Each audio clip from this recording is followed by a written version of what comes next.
On a point of order, House Chair, we are going to forgive you because we are new. You don't know the rules of this parliament.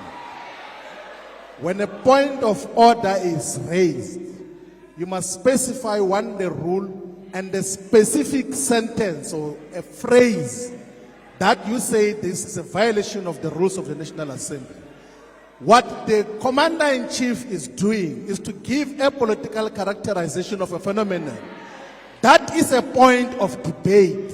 It's not casting aspersions. How else do we deal with political questions without giving context to what got to transpire to where we are now?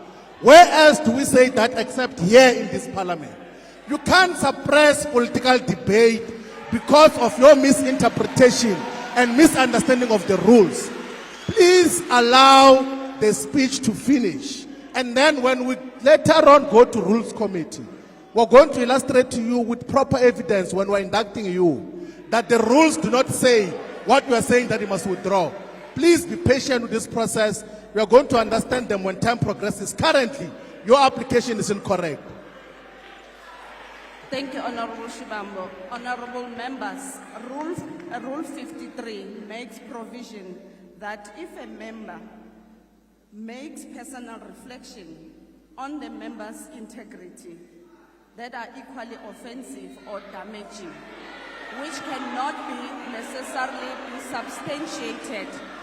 Therefore, that should be done by a way of a motion so that a member can substantiate what he's been saying. At this point in time, Honorable Malema has cast aspersion against the President, which needs to be substantiated accordingly, and therefore the order remains sustainable.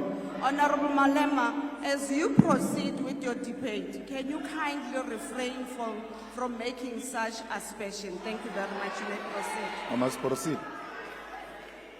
Thank you very much. It now explains as to why so many compromises and capitulations were made, leading to a situation where economic power remained in the hands of the white minority, leaving black people with meaningless political power. We can today confirm that it was pure infiltration by forces of darkness. When it was clear President Mandela is not going to make you the first deputy president of the democratically elected South African government in 1994, you threw tantrums and even boycotted his inauguration. The same President Mandela you asked us to celebrate yesterday, you missed the historic moment to do so in 1994 because of personal aggrandizement. Like many people in South Africa, I stood here in this house and said we will give you the benefit of the doubt, believing that the allegations against you of being a collaborator might not be true. I will tell why I'm giving you this personal account.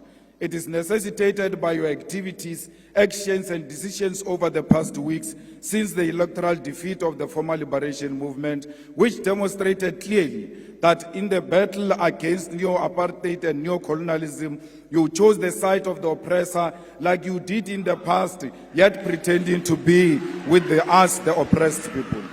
Why will the apartheid beneficiaries say that among all black political leaders, you are the only one they can work with, to an extent that you are called a better black with a better accent, and you believe them over us? They call us criminals who must be arrested, whether we have committed any crime or not, because we disagree with them politically, and you believe them over us. Your own brothers and sisters who come from Shawela and Venda with you are today looked down because of you. You have committed to be a representative of the oppressor. The white capitalist establishment is willing to turn a blind eye to even serious allegations of wrongdoing against you, because through you they believe that they will perpetuate the exploitation of the oppressed class and reverse the gains of the political freedom attained in 1994. It doesn't matter what you say, but we want to state categorically that the coalition between the Democratic Alliance and the former liberation movement is a sellout position typical of collaborators who sacrifice and compromise the struggle against apartheid and colonialism. White minority arrogance has increased under your term of office. You should have seen them yesterday when you were speaking. It was like you are a true Tabane ka gogo Helen Zille. You boldly take these counter-revolutionary and reactionary decisions because you know you have a full protection of white capitalist establishment. All the things you said yesterday are meaningless because they are exactly what you said in the 6 State of the Nation addresses you have given since you became president in 2018. None of the commitments you made during these State of the Nation addresses have been met. You state here that the vision you are operating under is still the National Development Plan Vision 2030, whose targets have never been met and will never be met. The NDP had targeted to create a certain number of jobs, but joblessness has increased. The NDP target was to reduce unemployment by 14% in 2020, but today unemployment is 32.9% and more than 12 million people are jobless. Even if you meet the target tomorrow of achieving 14% unemployment, the fact of the matter is you miss the target here.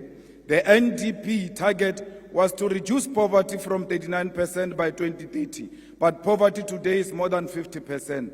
More people live on poverty under your presidency than any other period in the past 30 years.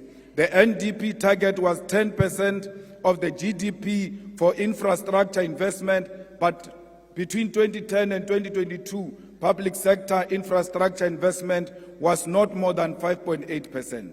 The NDP target was to grow the economy by an average of 5.4% for it to be practical to achieve any of the NDP goals. But in the past 10 years, the economy has not grown by more than 2%. Mr. President, yesterday you shocked all of us and will never recover from that shock. You said nothing about international relations while we are living in a world defined by shifting global balance of forces. The West, under the guidance and protection of the United States of America, is agitating for a world war, which will be defined by recolonization of the African continent and the global South. And you never said anything about that. There is an ongoing aggressive war by apartheid Israel over Palestine, and you never said anything about that because your coalition partners are all fanatics of a Zionist apartheid Israel. Shame on you that you said nothing about the genocide committed right in front of us because Olabaposo. You chose glory over the dying children and women of Palestine because you are scared to offend your coalition partners. President Mandela, a close friend of President Arafat, who you said we must celebrate yesterday, should be turning in his grave. The trade embargo against Cuba is still intact, and despite the fact that Cuba played a role in the struggle against apartheid, you never said anything about that. There is instability in the Democratic Republic of Congo, and South African soldiers are dying in that war, and you never said anything about that.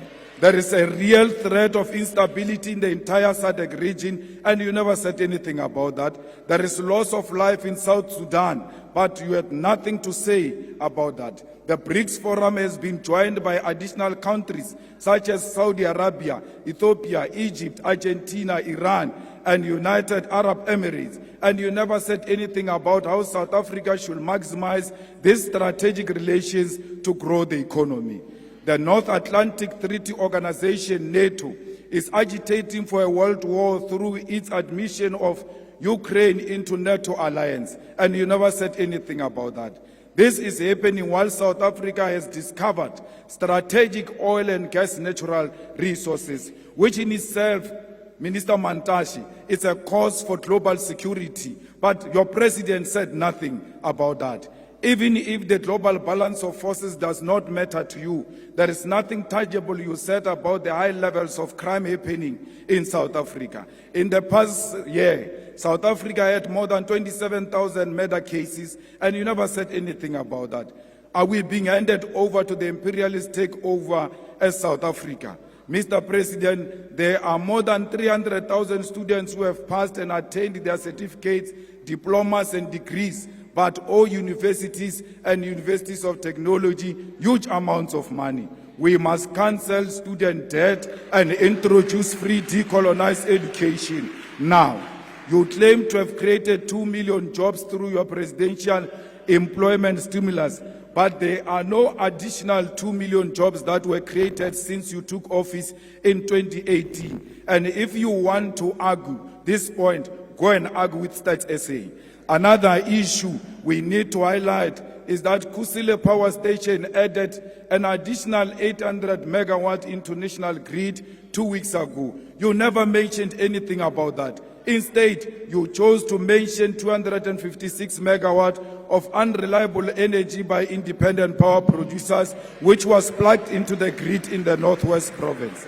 This is an evidence that in addition of selling fictional buffaloes at Palapala, you are also a salesperson for independent power producers. These independent power producers were at the center of why South Africa experienced perennial load shedding for years until 2 months before the elections. The land which our people desperately needed for human settlement, agriculture, public service and business was left in the hands of the oppressors. Our people were told about willing buyer, willing seller, in a situation where violence and genocide were used to learn the dispossession of the Khoi, the San and all indigenous people of our country. We'll amend Section 25 of the Constitution in our lifetime to allow expropriation of land without compensation. South Africa, our country is being traded. We, the progressive forces, need to constitute an alternative radical agenda. Let us do everything in our power to rescue our country from being traded on a silver platter. We call on all workers' movement, civil society, religious leaders, and traditional leaders to reject this grand coalition led by DA under the pretense of the so-called government of national unity. We, as the EFF, will not form part of a factional and a decoy of the so-called national dialogue, which happens after the government has already committed budgets and programs to this agenda. We are not in the business of talk shows. We are in an agenda to realize through economic emancipation of our people, and no matter what it takes, we will never associate with the collaborators and the sell-out agenda of the establishment. Erikele butche nonyana phaku ibialile tiye ari thushike maru a utla bosile motho wa o ba le matric wo asankang aba subjected to a peer review comes here and calls us VBS looters. I understand the mind of a rat will not comprehend that is actually sitting with VBS looters themselves in the government of national unity. The same matriculant is a beneficiary of the loot of 20 billion of Steinhoff that was invested by public investment, by PIC. No amount of nonsensical threats of arrest can silence us. Not even death can silence us, because Mama Winnie Madikizela Mandela's voice has multiplied. Ours is a generational mission. We shall overcome. Victory is certain. We want to tell you now, your days are numbered. Thank you very much.